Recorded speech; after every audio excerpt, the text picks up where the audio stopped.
Hello there. In Google Drive, if we upload a file and share its link with others, then after making any change in the file we need to share the link for the updated file again.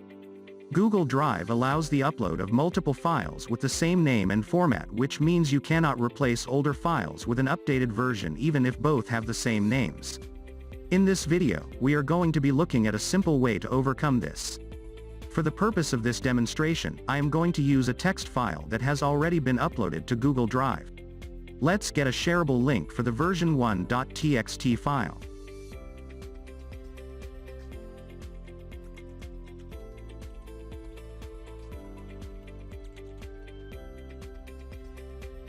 And then open the link in a new tab. This file contains a simple text version 1.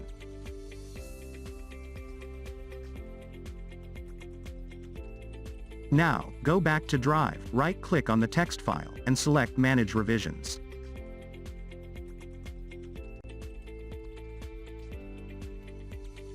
Let me upload a new file from my desktop to replace version 1.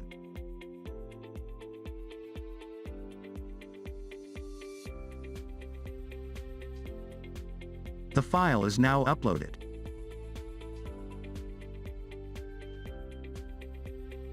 We can see here that the icon of the file is still the same as we had replaced the original file with another text file.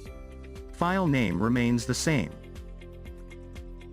If we go to the shared link and refresh it, we will find that the content of the file has been updated, but the original link, file name, and the icon remains the same.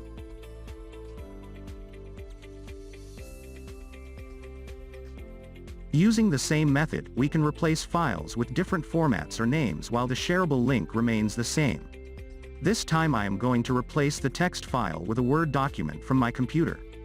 Just as before, I will browse to the desktop and select the Word file to upload.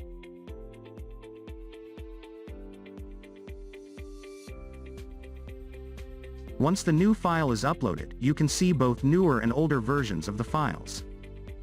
Both will have the same shareable link. Once uploaded, click on Close button. Now we can see here that the file icon has been updated to Word, however, the file name remains the same. Refreshing the shared link shows us the Word documents preview. That's it. We have successfully replaced the file with a newer version and also changed the file format. By default, Google Drive will keep older versions of any file for 30 days. You can also download the older version of the file, delete it or keep it forever. Note that this tip will work only with files kept in Google Drive such as MS Office files, PDF, etc. It doesn't work with Google Docs files. I hope you found this video helpful. If you have any queries or comments, you can leave that below in the comments. Thanks for watching.